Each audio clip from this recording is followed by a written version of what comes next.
guys, welcome back to Black Card Rehab, the show where we go from zero to black, one episode at a time. I am joined by my white friend Paige. Hi, Paige. Hello. Hi. On a scale of 0 to black, how are you feeling today? I am feeling Twitter taking down Lana Del Rey, and I am so happy about it. Wait, I keep seeing her name on Twitter, and every time I see it, I'm like, I can't. So I don't actually know what happened. Yeah, so I have not been a Lana Del Rey fan for the duration. Like, the first time I saw her on SNL, I was like, this is some boring nonsense. And then I would tell people, I'm like, yeah, it seemed like boring nonsense. And they're like, you don't understand her art. And I'm like, I think I'm good not understanding whatever she thinks is art. And then this past week, I don't know if you know, but the top 4 slots in the Billboard 100 are all women of color. It's the first time it's ever happened. Oh, yes. I did know about that part. And in the midst of this, she posted a rant that was like, okay, well, can we talk about how no one's been respecting my art and all of these people are allowed to sing about being sexy and I'm not, and feminism, but not feminism. And she literally only listed artists of color. And I was like, bitch, if you're going to argue about people using their sexuality to sell music, there's a whole lot of white ladies on that list too. Like, yeah, you cannot just be like, it's only Beyonce and Doja Cat and not bring up Lady Gaga or Miley Cyrus or whatever. And she Madonna understandably got dragged almost to death. So yeah, Britney Spears for sure. Madonna. Yeah. Anyway, so yeah, she's getting dragged. I'm living for it. Okay, it's great. Cool. I love that. Yeah. So on a scale of 0 to African American, how are you feeling today, Crystal? I am feeling black men trying to figure out Instagram Live. Oh my God. So many comedians. It is my favorite thing. I haven't, but just also the verses. Like, all the verses have been like falling to pieces, all on the heels of just, I guess, not wanting to ask one of your many children how this works. I don't know. They're just not ready to throw in the tile. Is that what you're saying? Oh my God. Thank you, Tyrese. And whatever class he skipped that day. Yeah. So I'm feeling that. I'm just like, I'm done with technology. I'm like, I'm kind of getting over it, but I'm just like, what? There's so many new things for me to learn now. And I'm like, I have to bite the bullet and get good at it or else. So, the world's going to pass me by. And you've been hearing her giggling already, but that's a baby. I don't know who. On today's podcast, a baby. No, on today's podcast, we have a hilarious comedian, host, actress, everything. She has an album that's out everywhere called All the Parts. You guys welcome Aisha Alfa. Woo. Hey. Hi guys. Hey. They can't see me in my head rap like dancing to no music. It's great. And you also have like this what is it called? It's like a positivity shout out Wednesday. Yeah, every Wednesday morning at 10 a.m. LA time. Sophia Zolan and I, who's another female comedian who's amazing here in LA, we do Sophia and Aisha shout out with Winter Spears. So the two of us are on Instagram Live, and Winter is our side piece that just comments and does all of the fact checking for us in every episode of our show. And we just we each come up with like 3 or 4 things that we love that week, and we shout them out and we talk about it and why we love it. And we end up talking about many, many things that are happening in the world. And then, we just take shout outs from everybody who's on the comments. And it's just like a big old ball of positivity in this time when every day we're like, is it going to be a good day? Or am I going to throw myself out the window? It's a challenge, right? So it's just a place to go for positivity midweek on hump day to get over that hump and feel good going into the wind down to the weekend. I love that. And also on a scale of 0 to black, how are you feeling today? Now, this is a very complicated question. Because, okay, so I think that where I'm at is like executives on the Fresh Prince deciding how to tell everybody about new Aunt Viv. That's how I'm feeling. Okay. That is a complicated place to be. Right? Isn't it? I'm like, I've heard you guys ask this question. That conversation. Then what was the end result was just don't mention it. Basically just have them go, you look different. And she's like, and then they just move on. Like, it's a very strange way of doing it. But I think that it's because it's a very complicated, in big quotation with an uppercase B, blackness that I have evolved into, being an immigrant who came from Nigeria to Canada, where I grew up, and my mom is very white, and we grew up with my mom's white family in a white area. And then today we're going to talk about hair and how hair changed that for me. And then I moved here where everyone's like, girl, you black. Okay. And I was like, oh, I didn't know that. So it's a very complicated question for me all the time, the blackness. And sometimes I almost feel like I'm appropriating black culture in America when people are like, oh, you know black things. And I'm like, but I don't understand them all. I have not lived the same thing. I was not aware I should be afraid of the police until I came here and was like, oh, it's a real different thing. Like, Canada has racism, but it's not black-white racism, right? It's like indigenous people, everybody else racism. So it's just, I didn't live it. So it's an interesting thing coming and having people assume that I did. That's honestly, even though I was here the whole time, I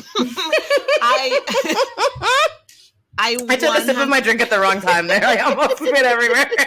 I've been here the whole time, but I don't really got no excuse. I also completely relate to that. Yeah. I don't think that you have to be just because your skin is black doesn't mean that you have experienced everything that is sort of that middle pop culture, not pop culture, but culture of blackness. Not everyone's in that pool. Like, some people are sitting on the edges. Some people are in a pool next door. Some people are in the ocean. You know what I mean? But the skin black is. People can't swim, but right, that's true. They're just on a floaty. They're on a floaty. They're on a floaty. I think what the thing about what you're saying that's fascinating to me is it isn't the things that are that are common to the Black experience that are at issue. It's the assumption that you would know about it and that you would have experienced it. Right.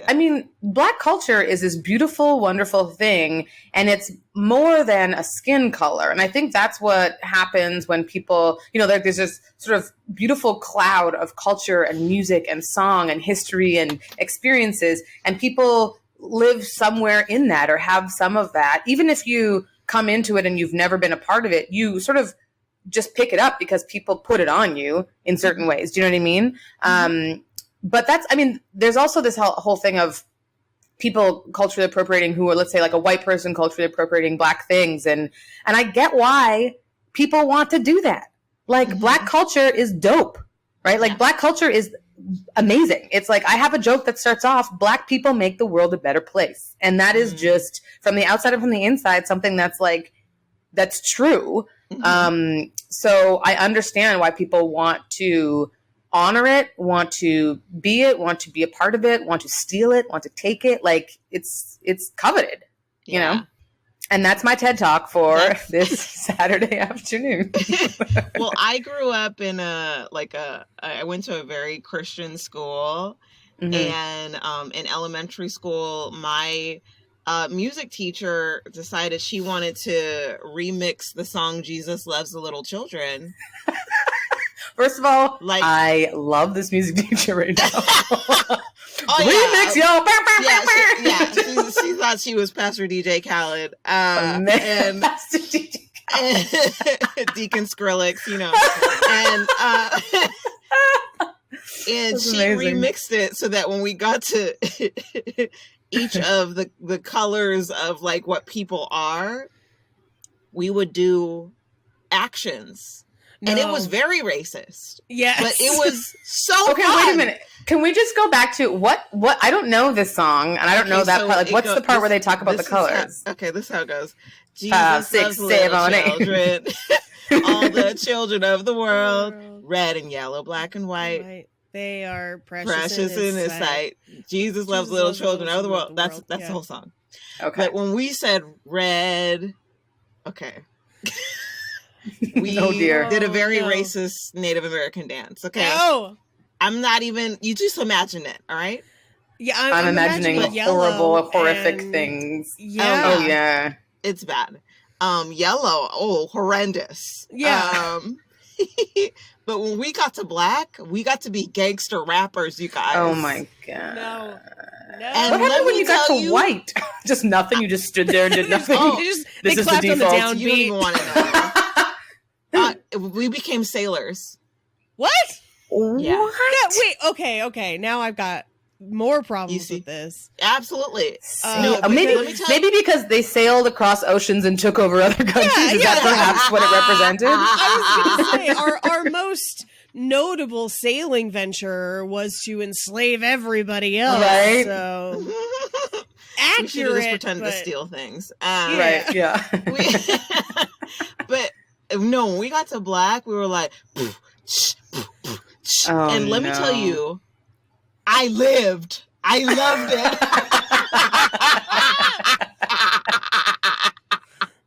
That was our favorite part. You guys, we couldn't wait. See, because everybody loves black culture. What did I say? Exactly. Even little kids. Exactly. So, yeah. That's the thing is like kids, you can't blame kids for anything because they are just honest, like blank slates. You tell them to do this, like that feels fun. That sounds fun. Like they do it. It's those that your teacher should be put in some question. No. Yeah. She was fired the next year. But I'm going to assume she wasn't black and she wasn't red in big quotation marks and she wasn't yellow in big quotation marks. I'm going to assume. Mrs. Wagner was not. Yeah. We name names here. She lives at 1426 Shelby Lane. It's like, go find her.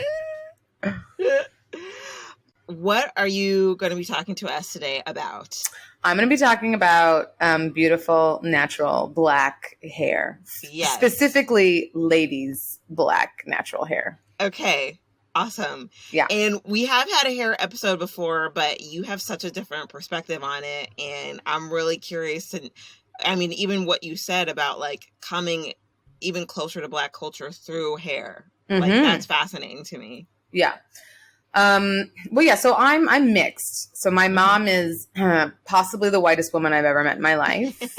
And then my father is a very black Nigerian man. So I'm like literally both ends of the spectrum put together. Okay. And like I was born in Nigeria. My father's Nigerian. We were there. My mom lived in Nigeria. And so when I was really, really young, like my mom learned how to plait hair and how to do hair like my family in Nigeria was doing. Applause. Thank you. I'll spread those to Michelle. I'll let her know. So like that was what my hair was. My mom would plait the front of my hair and put it in sort of a puff on top, or she would like braid all of my hair or plait it all back. And for anyone who doesn't know, I always called it plaits, but it's like cornrows. Same thing, right? Mm-hmm. And that's just how I had my hair. My hair is like a curly. It goes very, very like almost blondie, like brassy blondie in the summertime, but it's like that's sort of exactly what you would expect when you see like a blonde lady and a black man made a baby.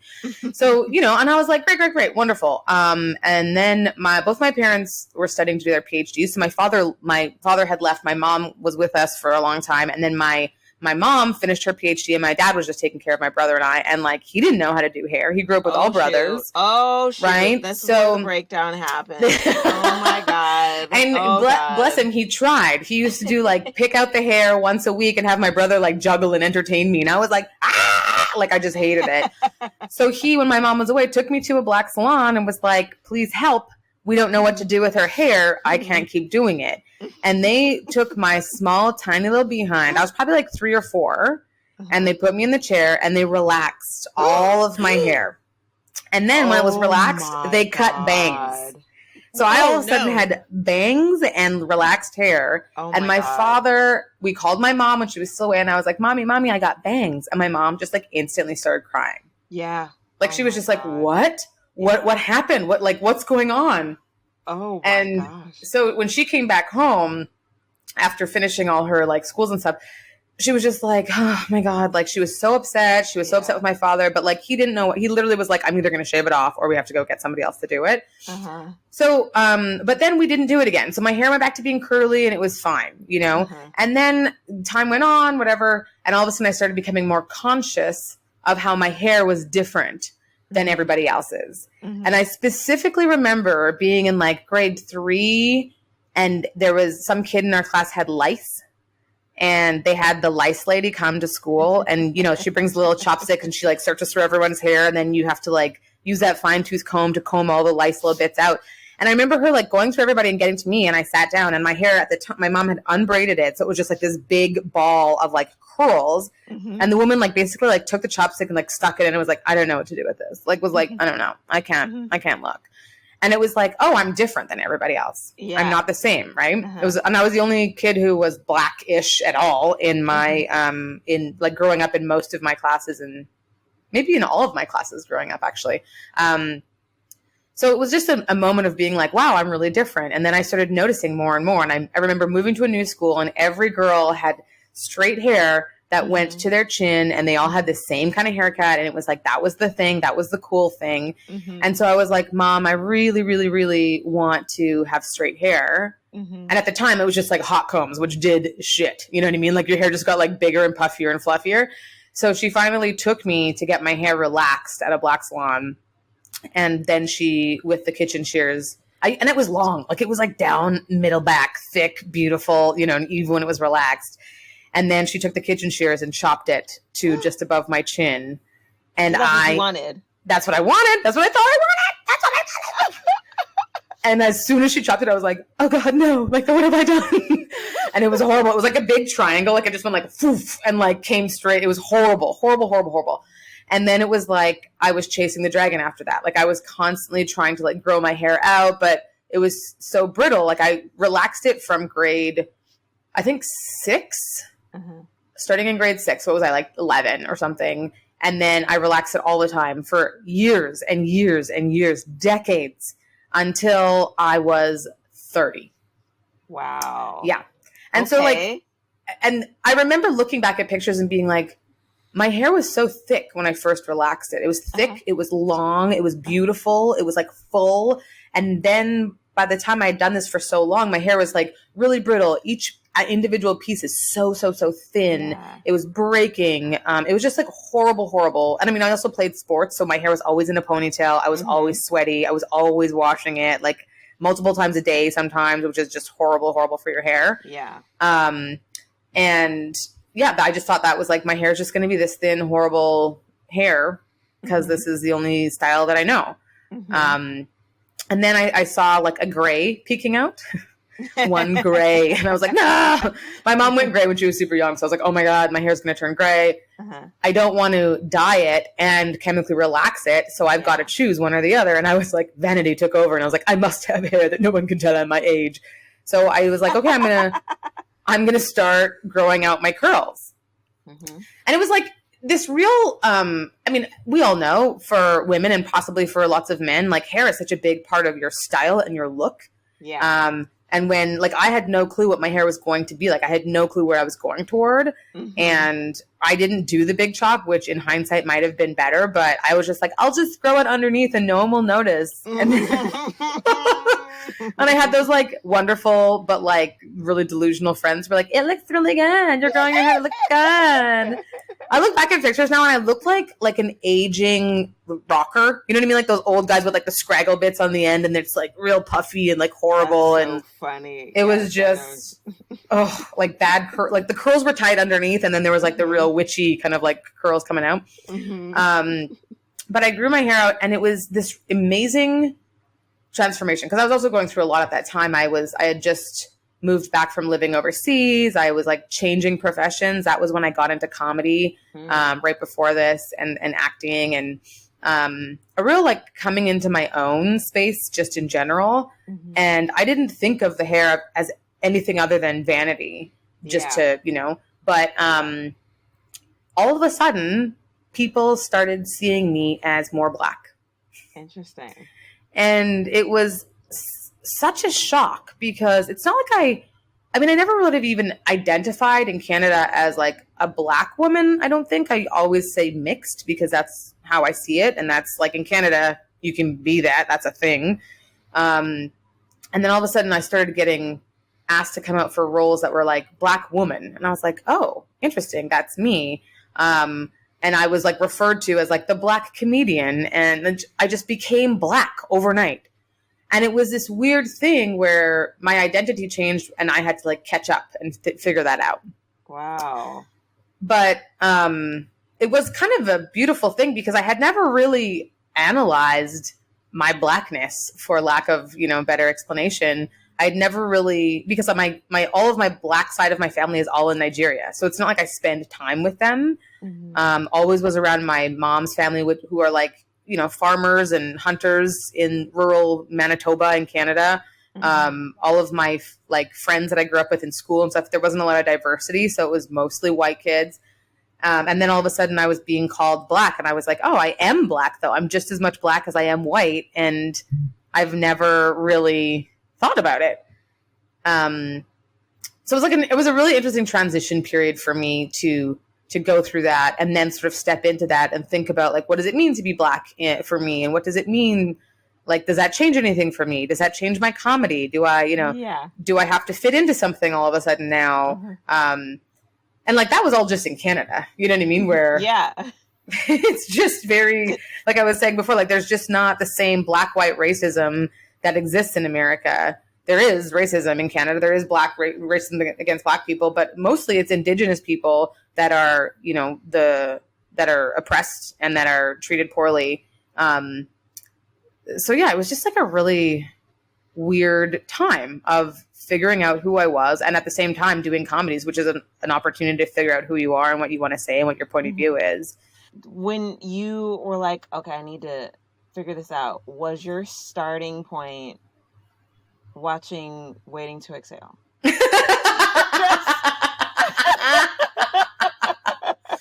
Oh my gosh. Can I tell you that like my when people hear the movies that I have not seen that are like staples in the Black community, it's like devastating for them. Like they go home and cry for me. You know, it's like people who pray for you. About that. Right? I literally hadn't seen we did a whole episode of Waiting to Exhale. We watched School Days. I haven't seen any of these movies.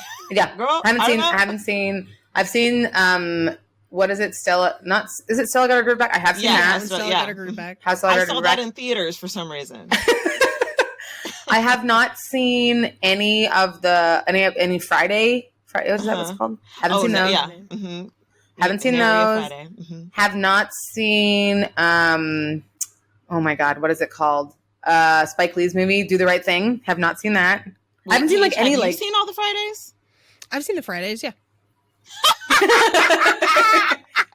yeah, guys. Yeah, so, yeah, you idiots. Yes.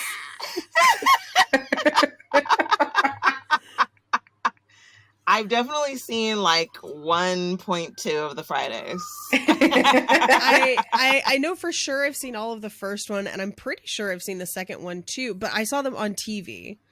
So I'm absolutely sure there's things missing. I am curious though, do you remember what year you tried to get the chin cut? That would have been that would have been 1991. Okay. Is that right? What were you thinking? So because that haircut came back around for me, it would have been 1998 or 9. Like when Friends was on and Rachel had that like, yep. Yeah, it was the Rachel. And I have very naturally curly hair that actually used to be more curly.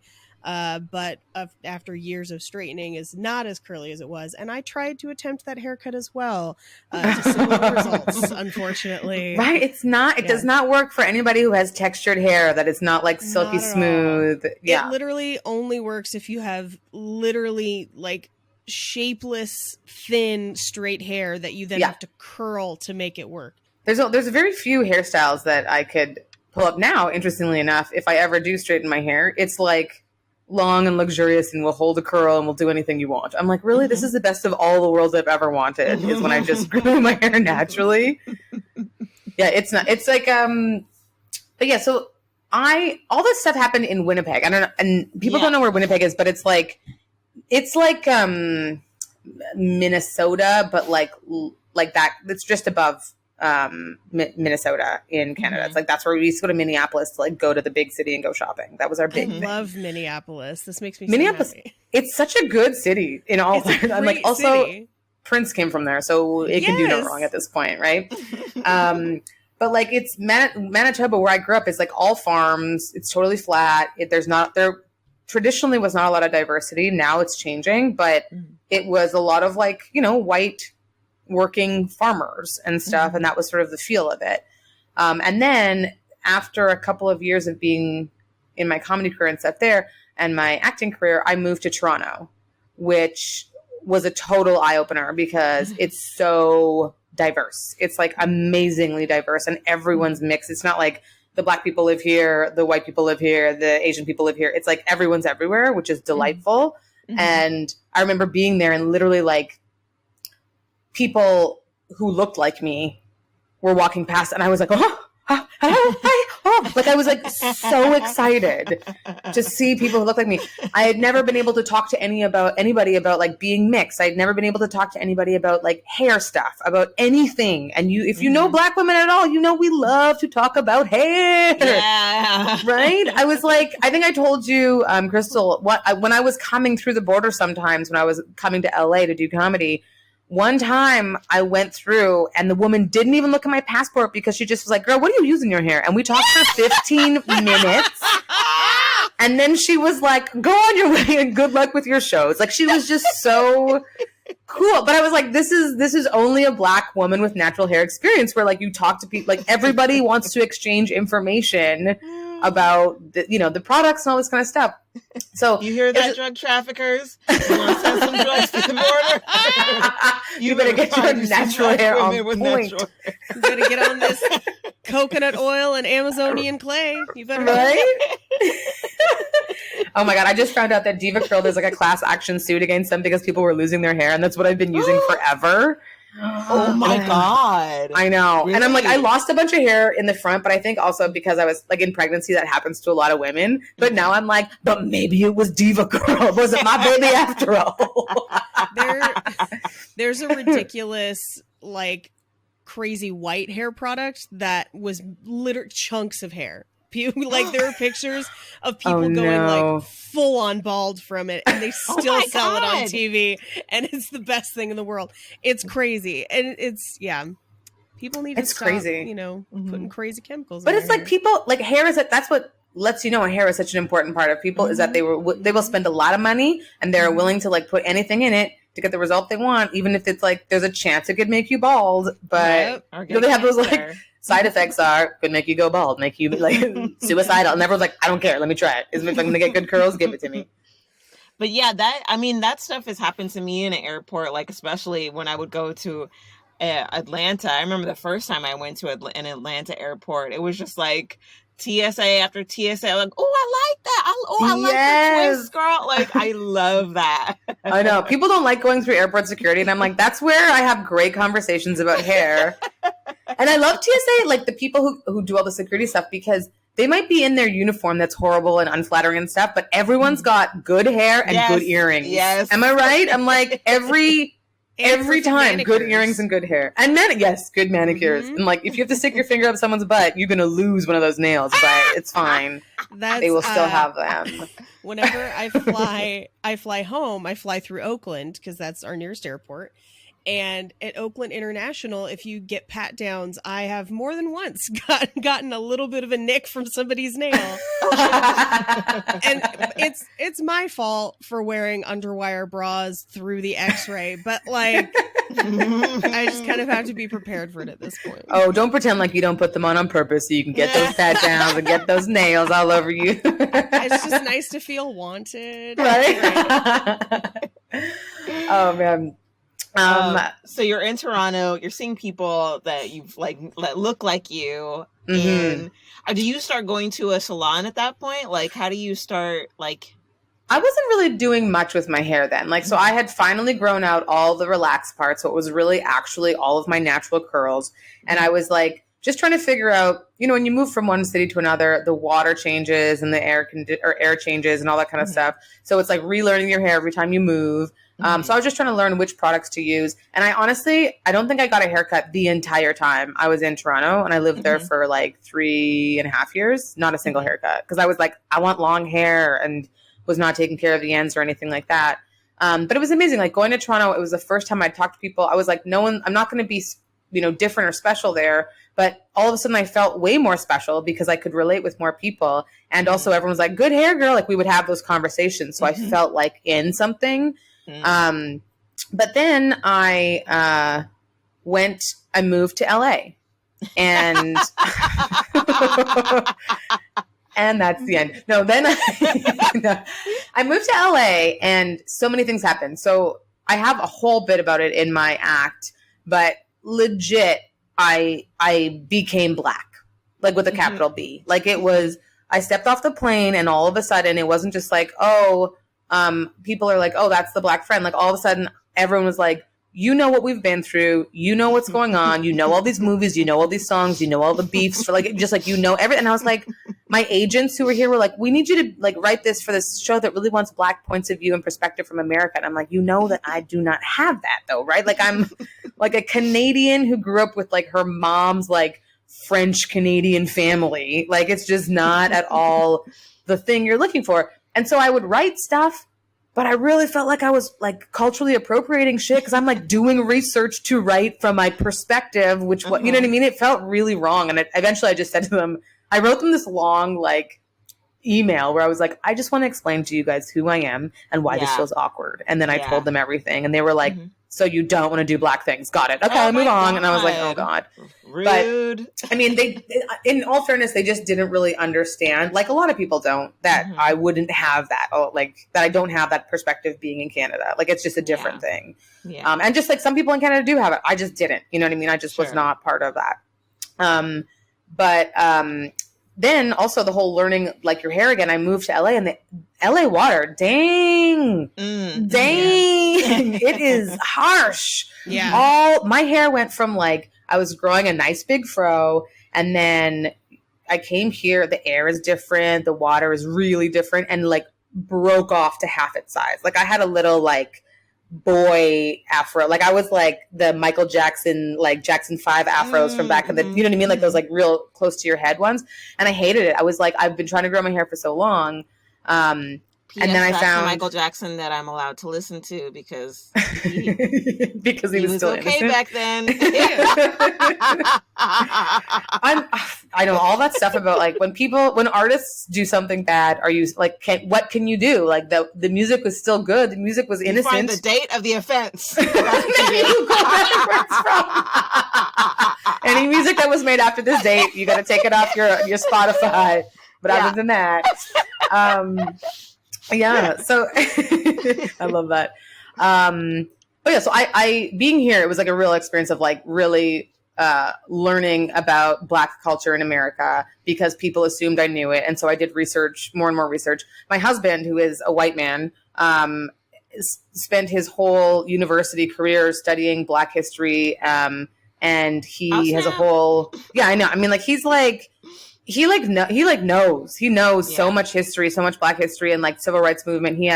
He's a civil rights lawyer here. And he has a whole project, a screenplay that is about the Student Nonviolent Coordinating Committee, SNCC, back in the 60s from the civil rights. And I'm like, when I don't know, so, and like, so he's really attuned to what's going on in America and with like laws and bills and all the kind of stuff that goes on.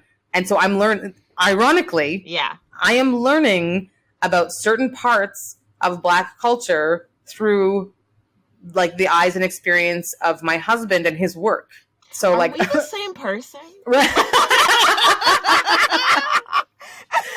But it's kind of like this weird, like, I feel shameful at times saying that because it's like, oh, you're learning through this. Like, I went to an NAACP event because my husband was invited because of the work he does. And I went with him as the +1. And when we got there, for the first time in my life, being a Black woman next to a white man, they ignored him and focused on me. And they're like, honey, what's your name? Where are you on the registration? I was like, actually, it's him. This white man with the blue eyes and the blonde hair. This is the one who you guys invited. I'm just the +1. And they were like, like, what's his name? They like would not like, it was like, go through the Black lady, go through the Black lady. So it's just like, you know, stuff like that where it does feel weird to be in this and like kind of be on the outside, but kind of be on the inside. Yeah. But I think like for me, the hair is this natural bridge to allow me to enter in a way that doesn't feel inauthentic. And it's like, it's my naturalness. It's who I am. It's how my hair is meant to come out. So it makes me feel more authentic. It makes me feel better about myself and able to like talk about things easier that have to do with race and stuff. But also it's like, I can own it. I can be like, yeah, I am Black here. You know, that's people would describe me as Black. And also I do not have the same experiences, but I do have a unique experience that is a Black experience that's different from maybe this sort of generalized Black cultural experience in America. So it's really helped me like growing my natural hair. First of all, just it feels good to not be trying to change myself into something that really is a European beauty standard. Yeah. Because it's like literally killing a part of me, you know, to try and fit in and like taking away in a very dramatic way, I guess, but taking away the Blackness in order to fit in is sort of how it started. And when I think about that, like it kills my soul and my heart to think about, you know, preteen me thinking the only way I can be part of this group is to take away something that identifies me as being Black.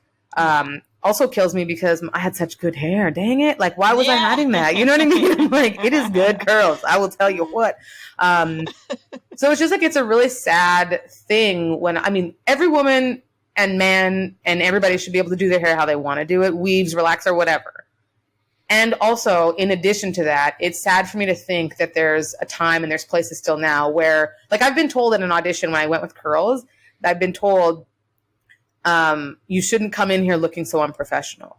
And when I further asked, because I was like, they're not saying what I think that they're saying. This is in Canada. And I said, like, what do you mean? And they're like, you look unprofessional. And I'm in like a suit and all these things. And I'm like, what are you saying? And she's like, well, your hair, it's curly. And I remember being like, calm yourself down. Do not yell at this bitch right now. Okay. Like just calm it down. And I asked another white woman who had curls. I'm like, did she say anything about your hair? And she's like, no, what do you mean? And I was like, okay. So I was like, this is racist. It's not unprofessional for me to come in with my natural hair being beautiful and curly and like it is. And I like kind of had a fit about it. And then I ended up getting the role. And I was like, take that. You know what I mean? I'm like, snap.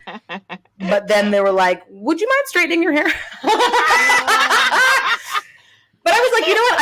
I felt vindicated though, because I was like, I don't need straight hair to get the role. And I'm not going to do all that work to get the role because I'm not going to pretend I'm something that I am not to get the role. If I get it and you want me to have straight hair, you want a different hairstyle, you want me to do braids or whatever, then I will think about it then and decide and do it or not do it. But I'm like, you know what I mean? If you're going to pay me for the role, I'm more likely to want to straighten my hair out.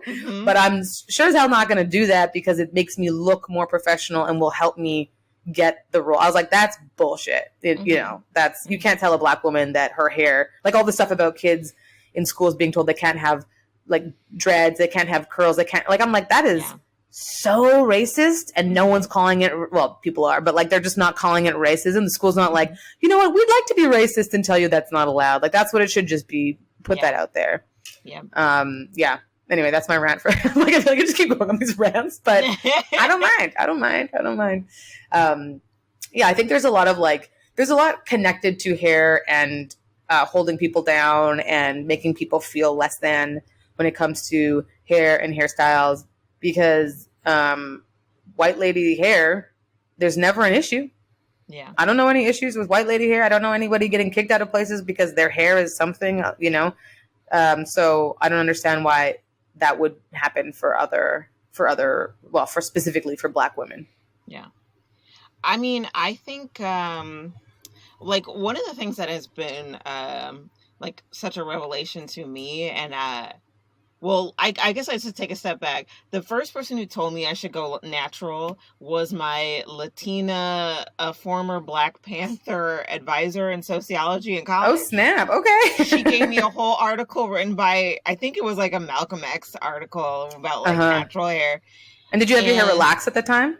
It was. And it wasn't until 2 years later that I actually did it. But the thing is like, and it's not, I actually think this does extend to like even like not like even beyond Black women, but separating us from even knowing how to take care of our hair is such a issue of like, I think it is there's a soul separation there.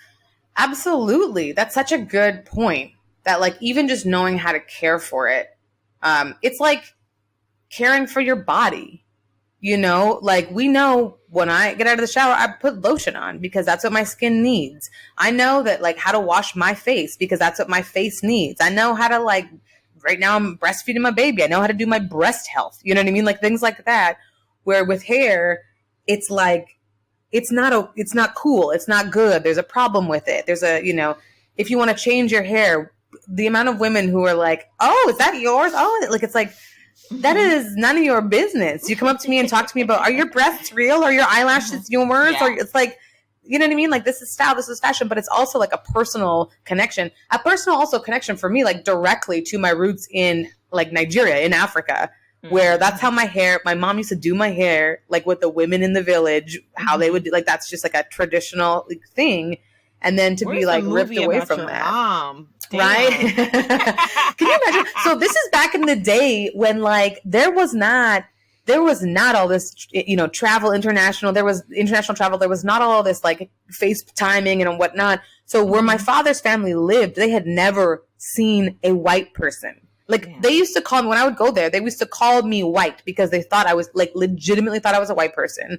And my mom told me stories when she was there as a young woman, like early 20s, that there were kids who were terrified because they thought she was a ghost. Oh, yeah. Isn't that and I mean, like, in all fairness, my mom is literally like the white, like she's like platinum blonde. She is like see-through skin. It's ridiculous. But like, can you, like, the feeling of having people be terrified of you because they've never seen something like you. And I'm like, I said, can you imagine that? And I'm like, oh, right. Black people. Right. Of course they can. Right. Like, what am I talking about? But even like stuff like that, like I've never gone through that. I'm also that like the halfway point. So people are like, oh, she's Black, but she's okay. And I'm like, oh, like to be a part of that notion is also like revolting, you know, in a way. But I digress. But yeah, my mom should have an after school movie made about her. How did she end up in Nigeria? My parents met in university. Okay. And so my mom was the only person from like her whole area to go to university. And they were all like, what? You're going to the big city? And then she said in her heart, she always knew she was going to end up doing something in some country in Africa. And nobody understands how or why. But she met my father. And like 6 months later, they got married. And then they moved to Nigeria and had kids. And I was like, you crazy.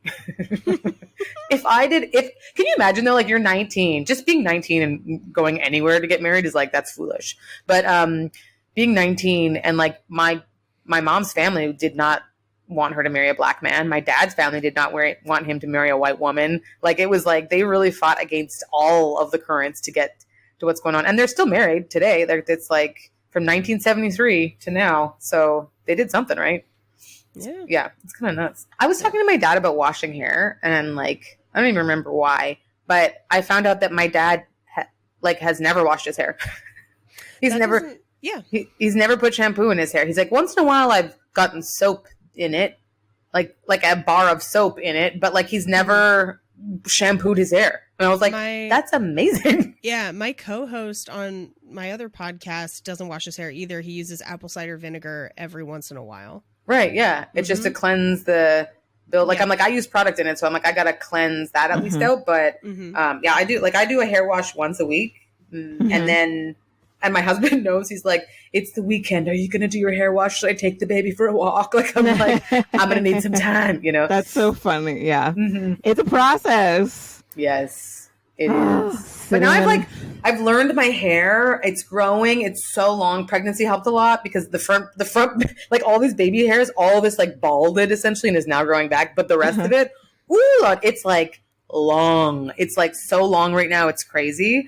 And I finally think I've like got like the you know, like the scientific formula for making it work. And then in like a year that'll all change and I'll have to like find new things. But I'm like in my sweet spot right now. It's great.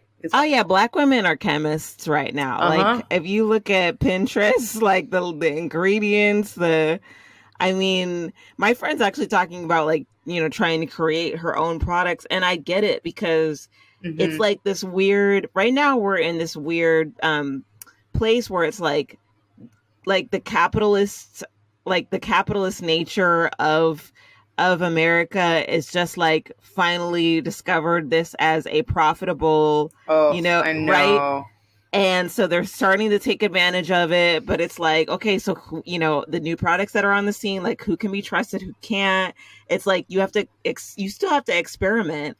Totally. And, you know, and I'm like, but it's still hard for me to make that transition. Like my mom uses like Pantene's in the game now, you know what I mean? Oh, yeah. Like, yeah. And I'm like, Pantene? Like Pantene Pro V? Like I just like I remember like so many years just like seeing all of those, you know, shampoos that I knew I couldn't use that my friends could use. And I was using those because that's just what we had in the house from my mom's hair. So my mom was the only one who washed her hair. So I was like, okay, Pantene Pro V, Head and Shoulders for like, you know, and all these like things. But I'm like, I really think there should be some sort of platform where it's like a Facebook, but for women who want to exchange products. Where like you bought a big tub of something, you didn't love it, you spent your $40 to get it, and you've used like 1/10 of it, and you're like, okay, who has this other product I'm looking for? Do you want to exchange something and try it out, or like, you know, just like put things up on there for trading, barter system, and then you'd have like an ability to just like try things out. I like that. Yeah. Okay. Like nobody like steal her Ipsy idea. box. Unless you want. It's like, what? Oh, I said like an Ipsy box for black hair care products. What's Ipsy? What's that? So it's like a monthly makeup box you get with sample size stuff. But imagine if you could sign up for a service where you could have sample sizes of all of those hair care products. I can't believe someone has not done that yet, actually. I know, right? This is the time to do it too. Everyone's at home experimenting with all sorts of. You've got a cheese fridge. Like people can be doing this, sending out.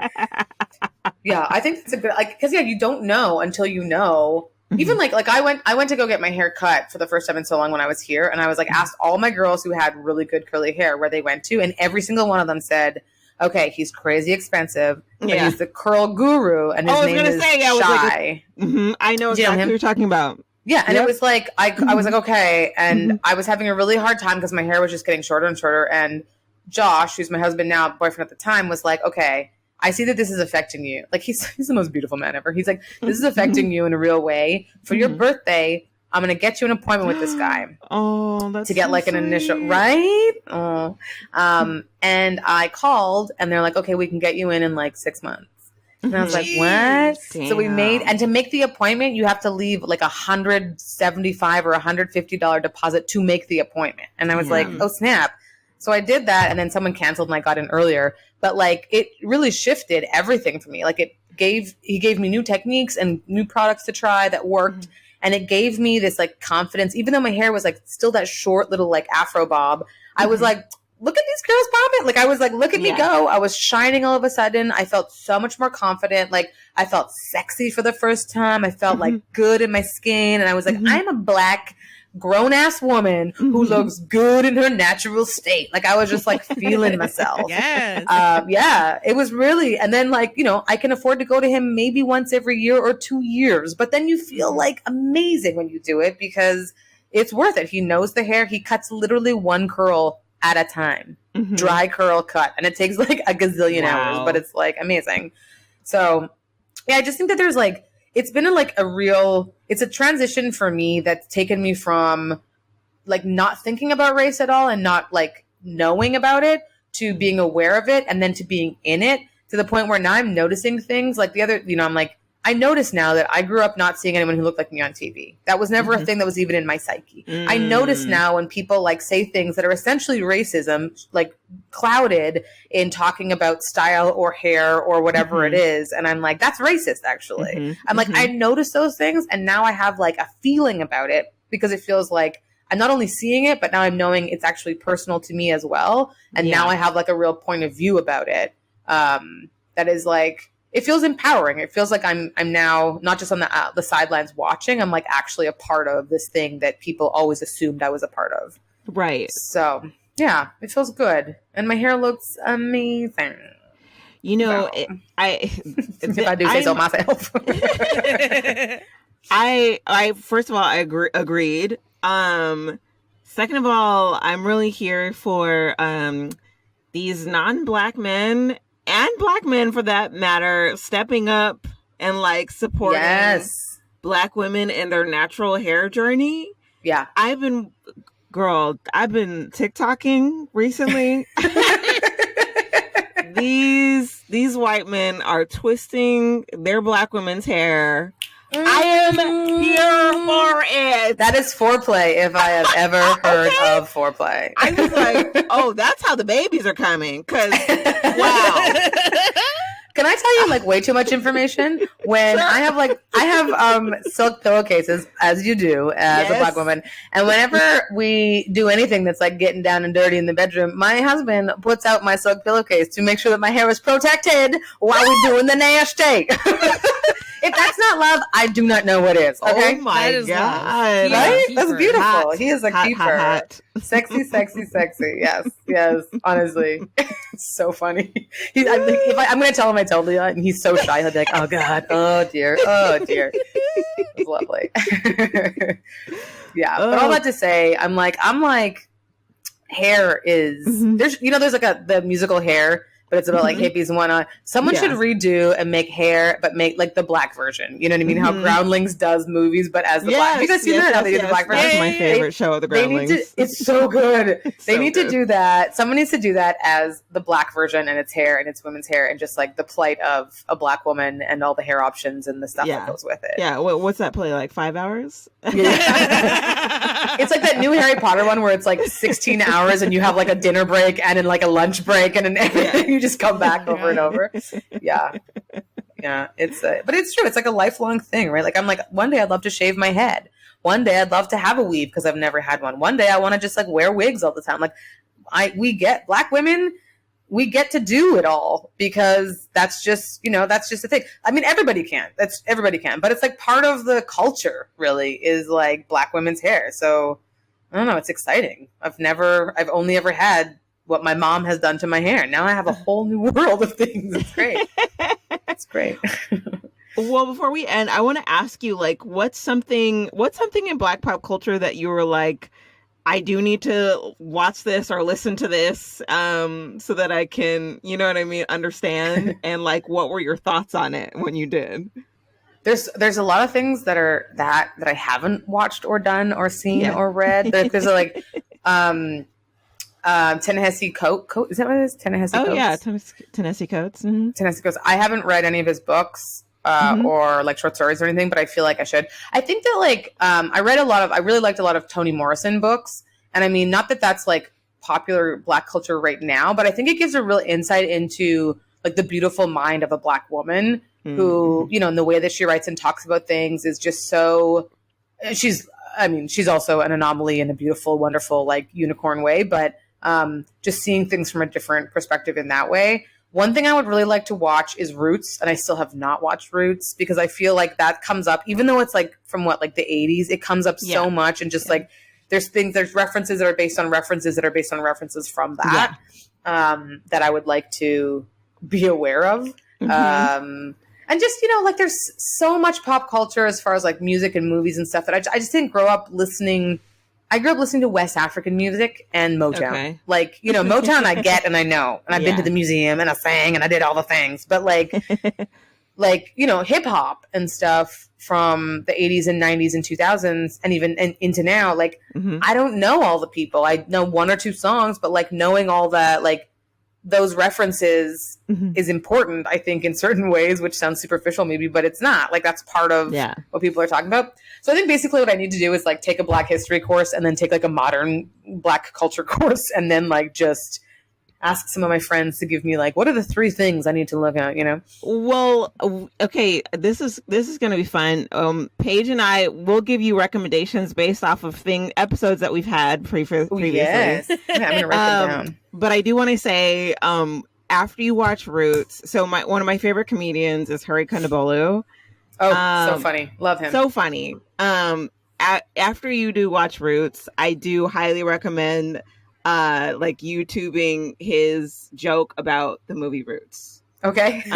Because it's so funny. And part of what happens is that part of the audience doesn't understand it, and he knows that, and he has a joke for that part, and it's amazing. It's chef's kiss. It's like, it's so good. He's so good. He's so funny. Yeah. Okay, so wait, Paige, do you have a recommendation based on an episode that we've had for something that she consumed? I think 5 Heartbeats is pretty fun. Oh yeah, especially if you like Motown. That's going to be right up your alley. Do you know I had a poster of that movie in my room growing up because I won it at a sock hop and I still have not seen it? What? I know. I've got to see it. It's I've got it. I mean, I've got to. I've got to see it at a sock hop. I won it at a sock. I got to pick any poster, and I was like, "This one, please." And still, I mean, in all fairness, we had a Beta Max, machine until I was like 20. So there was just no movies available. Yeah, but yes. Okay, 5 Heartbeats, good. Yeah, five Heartbeats is a great one. I mean, if we want to get into Kendrick is a great hip hop place to start if you haven't already. I do like Kendrick. I just don't know all of his repertoire, but yes. Mm-hmm. I personally have a strong love and affinity for the work of Ludacris, but that's personal bias. Luda! Okay. Luda! Yeah. Those would be my recommendations, though. Love it. Okay. Yes. I agree. I co-sign the 5 Heartbeats. Don't be distracted. He writes on weird looking paper at some point. Just get over it. They're not going to explain it. You'll know when you get to it. You'll get to that scene and be like, this is what Crystal was talking about. You guys are going to get like a weird like text in the middle of the night, just like, oh my God. What paper is that? Are those the Elder Scrolls? What's going on? Exactly. But yes, School Days was a romp. Okay, School Days was fun. Yeah. I'm a fan. Yeah, it's funny. So my boyfriend also knows a ton about Black pop culture, and so I am constantly learning from him about Teddy Riley and Guy, and like it's usually like music related.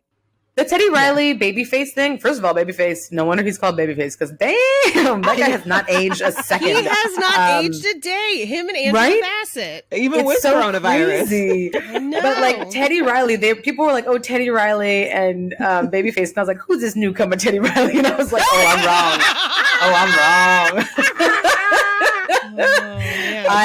But also in all fairness to me, I never remember anyone's name either, or like there'll be a song, people are like, this artist, I'm like, I don't know who you're talking about, and they play a song and I know every word, and I'm like, oh, okay, that's who this is. But yeah, for real, I was like, who this? It's embarrassing, very embarrassing.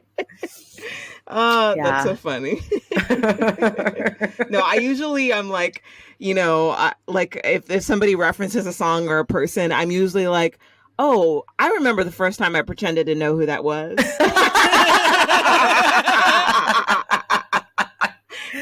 Oh man, it's the worst because then I'm like, I'm so glad that we have phones that are connected to the internet because I'm like, oh yeah, like people are talking about something like, I know, right? And on the download, I'm like, Teddy Riley, right? Quest.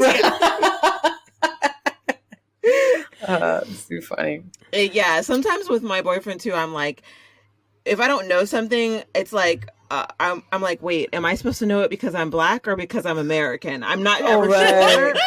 Right.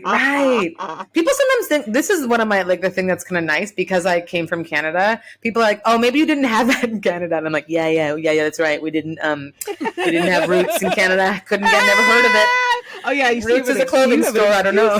You have a cover story. You have an alibi. I have a cover story, even though I should know. Like all my friends in Canada are like, "Girl, what are you talking about?" And I'm like, "I don't. Yeah, we didn't have it. We didn't have it in Canada. We just had Degrassi, so yeah, I was on Degrassi, so I'm like, now I really know. Oh wow. Great Canadian content. Wait, were you there. background or did you have speaking role? No, I was a teacher. I was Ms. Grell for like 3 or 4 seasons. That's awesome. Mm-hmm. Yeah, I was not on when Drake was on. Everyone asks. That's the follow-up question. That was going to be my follow-up question. Thank you. That wheelchair mofo can roll his ass on out. Oh boy. Oh man. That's why it's like I like Drake, but when the whole controversy of him being like started from the bottom, now we're here, and I'm like, you were on the biggest show in Canada. Okay, so you were on in a wheelchair, but like, come on, man, you were not on the bottom. Like you started from but middle don't sound as good. Like, started from the middle. Now I'm slightly higher. Yeah. You're like started from fairly comfortable, and now I have opportunities. Like it doesn't rhyme.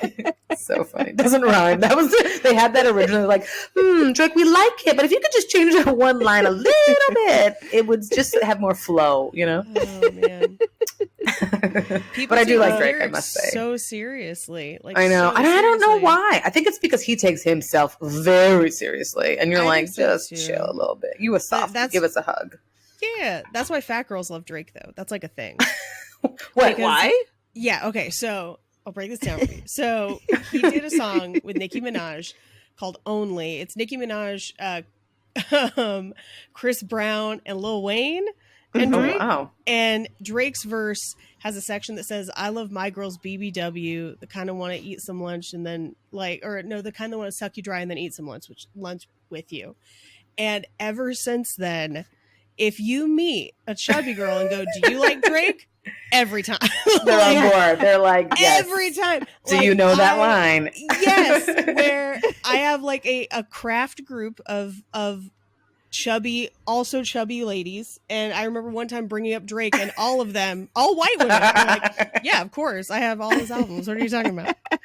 Can I tell you, I saw someone posted this interview he did with somebody, and they posted it as a joke, and they just said creepy, and it was Drake talking about how they're like, what's your weird obsession of like collection? And he's like, I have a whole collection of Hermes purses that like it's only going to go up in value. And he's like, and you know, one day the special lady who I'm with is going to get them. And then someone's like, that's creepy as fuck, because he's just collecting things for some lady who doesn't exist. But I'm like, this is what I think. I think that Drake is like the biggest softie, the most sentimental human, and he just like wants to be loved and wants to be like held. Like he has that line where he's like, I can't remember what it is, but it's basically like he just wants to like lay with you and like hold. Like he doesn't even want to fuck. He just wants to like lay down and snuggle and spoon. And I was like, Drake, just be yourself and put out a song about how you love people and you love women and you respect them and you Canadian and like you just want the world to be a better place. I will buy every album that you have if you put that out, and stop trying to be like, no new friends. I'm like, you're like inside, you're like, please be my friend. Just be yourself, Drake. Yeah. Just be yourself. Yeah. That's his next album. Just be yourself. Or plot twist, there's bodies in the closet next to the purses. Okay. For sure there are. Well, they're just sex dolls that he's been practicing on his whole life. Yeah. I honestly think that he's holding on to those purses till the woman that Rihanna comes back. to the woman that he's actually interested in becomes of age, because I've heard some some weird shit. Yeah, he's been into rumor mill. Yeah. But Drake. So did you ever meet him though? Have you ever met him? I think I met him like in passing before at like a party, but not like it met him. Like I don't know him and he doesn't know me, but you know, just was it okay? Yeah, we used to have a club in Toronto that was like a secret club. You had to go with someone who had a secret card. And the guy I was dating at the time had a friend who had that card, and it was like you go in like through an alley that was all garbage and stuff, and up the staircase, and you go in, and it's like this beautiful place where all the drinks are free and it's music and wait. did you start at the bottom? And then that I never even thought of that, and that is exactly what we did. We started at the bottom of the staircase, and then it should have just been called here. You know what I mean? Started at the bottom. Exactly. Now we here. Yeah. Where you at? Here. Here. Oh man, that's good. That's good. Well, Aisha, tell people where they can find you. You can find me quite easily. All of my social media and my website are all just my name, Aisha Alfa, spelled with an F, not a PH in the alpha part. And then my album, All the Parts, is available on iTunes, Spotify, Pandora, Google, Apple, all the places. It's produced by All Things Comedy, so my video special will be coming out on All Things Comedy in July. And you can catch me on all the Zooms that are happening right now. It's like, which club you at? The Zoom, baby. So yeah, but thanks for having me on. This is so exciting to just chat and have a good laugh and connect with cool ladies. Absolutely. You guys, and tune into her live shout outs, uplifting show on Wednesdays. And Wednesday mornings at 10. Wednesday mornings at 10 PST. 10 a.m. PST. There's 5 people in Australia that listen to this, so they need to know. You guys wake up at 3 a.m. and listen to this Instagram live. But yeah, all the Instagram, all the socials at Aisha Alfa. You can catch me there being real positive. And my hair will be out. Like, they can't see me now, but my hair is in a little wet bun. But my hair will be out and beautiful. You guys tune in for the Fro Show, okay? Yeah. And thank you so much for listening. Please subscribe, share the podcast, write us a review, and we'll be black next time.